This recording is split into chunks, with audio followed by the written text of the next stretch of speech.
7 स्थान शिवलिंग के बताए हैं जहां पर भूल से भी अगर कोई चंदन की उंगलियां लगा देता है।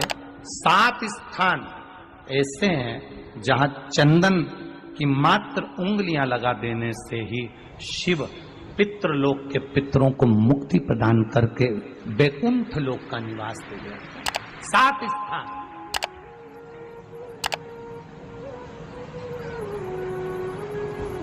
और वो 7 स्थान जो चंदन के बताए गए हैं, पहला भगवान देवाधिदेव महादेव के शिवलिंग पर चंदन का लेपन। समझ लेना जरा बहुत अच्छे से। आपको लगता है स्वप्न में कोई मुर्दे दिख रहे हैं या कोई जल रहा है या कोई मर रहा है या कोई चला गया है, ऐसा भय लगता है। बच्चों को मानी भेजूंगी ऐसा हो जाएगा, पति को मानी भेजूंगी ऐसा हो जाएगा, कोई हमारे कोई गलत तो नहीं कर रहा है, आपको लगता है। 7 स्थान चंदन के बताए महाराज। पहला शिवलिंग, दूसरा जहां गणेश जी का स्थान है, मालूम है ना सबको? जम के बोलो जरा, मालूम है ना सबको? जहां गणेश जी का स्थान है वहां अलग से गणेश जी बैठे, वहां नहीं। शिवलिंग में जलाधारी के ठीक सामने राइट में गणेश, लेफ्ट में कार्तिकेय, बीच में अशोक सुंदरी। तो पहला चंदन बाबा के शिवलिंग पर, दूसरा गणेश जी पर चंदन की उंगली, तीसरा षडानंद कार्तिकेय पर चंदन की उंगली, चौथा अशोक सुंदरी पर चंदन की उंगली, पांचवा जलाधारी पर चंदन की उंगली, छठा जो शिवलिंग का जल बह रहा है इसके ठीक विपरीत की ओर चंदन की उंगली, और 7वां चंदन नंदी के मस्तक के ऊपर जो 2 सींग लगे रहते हैं उस पर चंदन की उंगली। ये कब लगाई जाती है? या तो अमावस्या के दिन। आपको लगता है कि हमारे पूर्वजों का उद्धार नहीं हुआ, हमारे पूर्वजों का कल्याण नहीं हुआ, कहीं अधोगति में कोई चला गया है, उसका बस एक बार, रोज नहीं जरूरत है, प्रतिदिन जरूरत ही नहीं, महीने में एक बार अगर अमावस्या के दिन भी आपने चंदन के थोड़ा सा चंदन अगर मेरे देवाधिदेव महादेव को 7 स्थान पर समर्पित किया है। अशोक यहाँ पर वर्णन कर रही है, मैना, धन्य और कला की कथा कह रही है। तीनों ने सनकादि ऋषियों से मांगा। चंदन भगवान को अति प्रिय होता है और चंदन ही एक ऐसा होता है जो पितरों को भी प्रिय होता है, जिसका स्पर्श मात्र लगने से पूर्वजों का कल्याण हो जाता है। वो चंदन का अमावस्या के दिन जो नदी, तालाब, बावड़ी, कुआं किसी भी एक जगह पर अपने पूर्वजों का नाम लेकर शाम के समय पर दिया लगाएगा, ये मेरा विश्वास रहता है, उसके लिए कुबेर भंडारी भंडार जरूर बनेगा, पितृ भंडार जरूर बनेगा।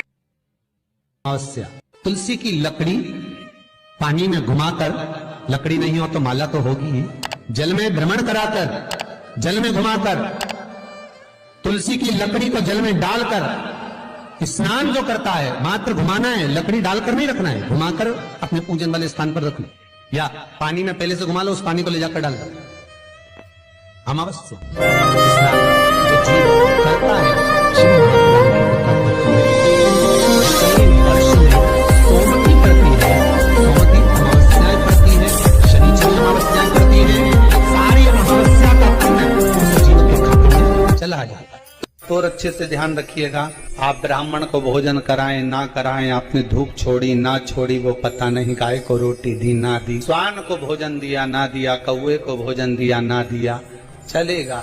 पर अमावस्या के दिन, उस दिन प्रदोष काल में, प्रदोष के समय पर, शाम के समय पर जाकर किसी भी नदी, तालाब, बावड़ी, कुआं, कहीं ना कहीं जो आपके पास में हो, वहां पर एक घी का दिया, बत्ती का मुंह दक्षिण की ओर कर अवश्य जला कर जाना, सारे पितृ दोष समाप्त हो जाएगा। निवेदन है, माताओं से निवेदन है, मान लो आपको कोई ब्राह्मण देवता ने कहा कि आपके यहाँ पितृ दोष है, तो आपको घबराना नहीं है कि महाराज जी मुझे क्या करना पड़ेगा, पितृ दोष है एक चावल का दाना घर में से लीजिए, हथेली पर रखिए, पानी का जो मटका होता है, हंडा होता है, पानी का जो मटका है, हंडा है, जहां पर रसोई घर में तुम पानी रखते हो, उस हंडे के पास में, मटके के पास में उस चावल के दाने को लेकर जाइए, अपने पितरों का स्मरण कर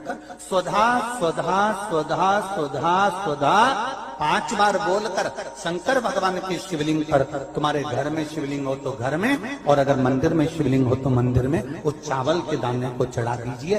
कैसा भी पितृदोष होगा समाप्त हो। श्री पार्वती जी की नानी जी का नाम क्या था? स्वधा। क्या नाम था? जम के बोलो जरा। स्वधा। और ये कोई साधारण सी नानी नहीं है पार्वती जी की, और ना ये नाम कोई साधारण सा।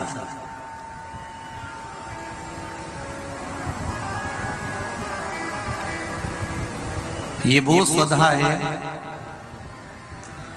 जो पितरों की धर्म पत्नी है, और पितरों की धर्म पत्नी है। अगर घर में, और तुम्हें लग रहा है कि मैं 1 रुपए कमा रहा हूं, 100 रुपए खर्चा हो रहा है, या फिर घर में क्लेश बना हुआ है, या घर में बीमारियां बढ़ी हुई है, तो एक काम करना प्रारंभ कर दो। शिव जी के मंदिर में एकादशी के दिन जब आप जल शंकर को चढ़ाने तो रोज ही जाते हैं, जब एकादशी का दिन रहे और शंकर जी के मंदिर में आप जल समर्पित करें, तो 3 बार मुख से स्वधा स्वधा स्वधा या स्वधा स्तोत्र का पाठ, जिसमें 12 श्लोक ब्रह्म वैवर्त पुराण के अंतर्गत प्रकृति खंड में ब्रह्मा जी द्वारा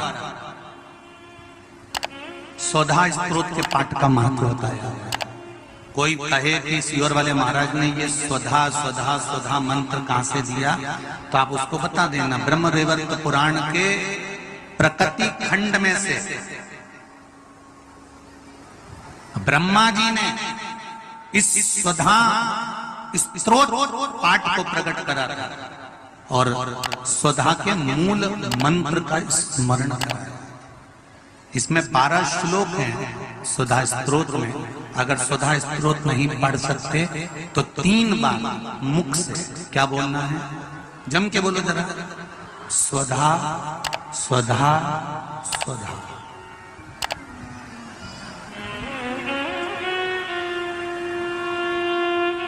पीछे धा है, हा नहीं तो तुम स्वाहा स्वाहा स्वाहा कर। पीछे क्या है? धा, धनुष वाला। फिर से एक बार बोलिए, 3 बार। स्वधा स्वधा स्वधा। और एक बात और ध्यान दीजिएगा,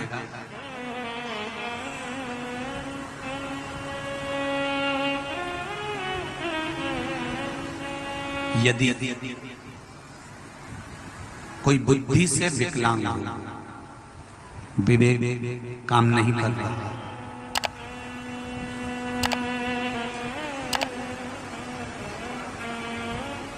अगर विवेक काम नहीं कर रहा हो, माइंड से कोई कमजोर हो, तो जब स्वधा के नाम से आप शंकर भगवान को जल समर्पित करें, स्वधा स्वधा कहकर उस जल को समर्पित करें, तो पितरों का स्मरण कर कर वही स्वधा को समर्पित किया गया जल, जिसको विवेक की तकलीफ होती है, बुद्धि की तकलीफ होती है, अपने पितरों का, अपने पूर्वजों का स्मरण कर कर उस जल को उस विवेकहीन व्यक्ति के दोनों भुकुटियों के पास में लगा देना चाहिए। थोड़ा सा एकादशी के दिन अगर जल चढ़ाने जाओ तो 3 बार मुख से बोलिएगा। फिर से बोलो एक बार। स्वधा स्वधा स्वधा।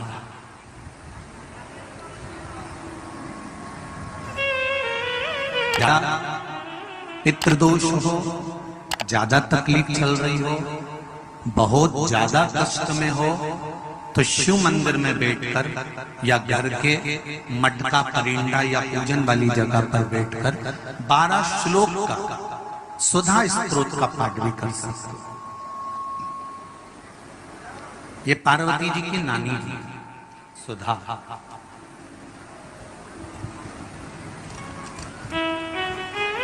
जो भगवान शिव का अभिषेक करना, पूजन करना, अर्चना करना, मंत्र जाप करना, स्मरण करना, नित्य प्रति शिव पूजन में डूबी रहना, इनका एक ही काम था। थी पितरों की पत्नी,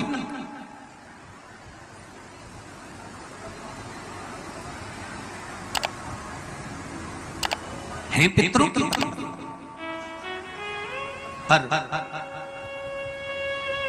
भक्ति में इनका बल बड़ा बल। जब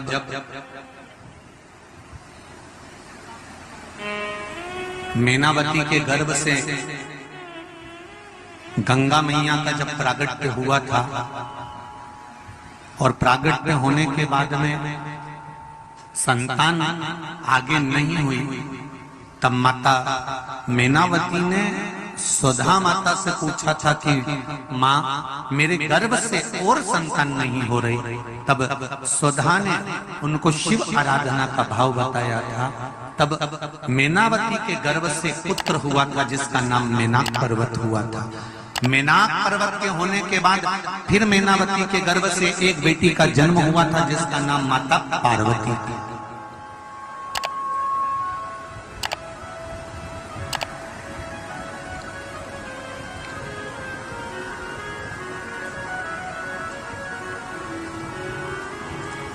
तब उनका नाम माता पार्वती। और माता पार्वती की तब साधना का बल इतना प्रबल था, इतना बल प्रबल था। माता पार्वती जी ने अपनी नानी से जो सीखा था, सुधा माता से जो सीखा था, शिव आराधना का जो भाव माता पार्वती सीख कर बैठी थी, वो माता पार्वती जी ने शंकर की इतनी आराधना करी, इतनी आराधना करी कि देवाधिदेव महादेव के साथ में माता पार्वती जी का मंगल विवाह हुआ। ये सुधा से सीखा था। हमारे घर के बच्चों को कोई दूसरा सिखाने वाला नहीं मिलेगा। हमारे घर के बच्चों को हमें सिखाना पड़ेगा। सारी दुनिया की गति विधि तुम्हारे बच्चों को दुनिया सिखा देगी, पर हमारे कुल का, हमारे घर का, हमारे सनातन धर्म का संस्कार हमारे बच्चों को कोई दूसरा नहीं सिखाएगा। सिखाना घर के माता पिता को पड़ेगा, कोई दूसरा नहीं सिखाने वाला। आपके बच्चे को मोबाइल चलाना किसने सिखाया? तुमने सिखाया क्या? अरे जम के तो बोलो री जी। आप अपने बच्चों को कभी मोबाइल चलाना नहीं सिखाओगे, फिर भी बच्चा मोबाइल चलाना सीख जाएगा। जितना तो तुमको नहीं आता उससे जोरदार तो टिंगू उनको आता। उसको किसी ने सिखाया? जम के बोलो जरा। नहीं, अपने आप सीख गया। क्योंकि आज की जो जनरेशन है, आज के जो बच्चे हैं, इनको कुछ सिखाने की जरूरत नहीं होती। आज के बच्चे अपने आप टीवी देख देख के, जो माताएं दिन भर डॉक्टर कह देता बेड रेस्ट करो, और बेड रेस्ट मतलब पलंग पे पड़ी रहो, दिन भर नाटक देखती रहो, तो नाटक देखते देखते देखते देखते देखते देखते वो अंदर से जो देख रहा। श्री शिवाय नमस्तुभ्यम, हर हर महादेव। दोस्तों, जैसे कि गुरुजी ने अमावस्या के दिन का उपाय बताया है, इतने उपाय में से जो भी उपाय आपको सरल लगे, करने में जो भी आपको सही लगे, उस उपाय को आप लोग जरूर करिएगा। जितने भी पितृ दोष आपके घर में होंगे सब समाप्त हो जाएगा, पितरों को शांति मिलेगी। अमावस्या का दिन जो होता है ये पितरों का होता है। तो जैसे जैसे गुरुजी ने चावल का उपाय बताया, 7 चंदन का उपाय बताया, और जैसे गुरुजी ने और जो सारे उपाय बताए, इन सब उपायों को आप ध्यान से सुनिएगा, और जो समझ में आए, आपको सरल लगे, उस उपाय को आप अपने पितरों के लिए जरूर करें, जिससे कि आपके घर में शांति बनी रहे, सुख संपद धन संपदा बनी रहे। श्री शिवाय नमस्तुभ्यम। दोस्तों, मिलते हैं नेक्स्ट वीडियो में नए उपाय के साथ। तब तक के लिए हर हर महादेव। अगर आपको श्री महापुराण से जुड़ी जानकारी आपको चाहिए, या आपको जो भी उपाय करना है, आप हमारे चैनल को सब्सक्राइब करें, जिससे कि जो भी हम वीडियो या उपाय डालें आप तक जल्दी से पहुंच सके और उपाय को आप कर सकें। अब वीडियो को ज़्यादा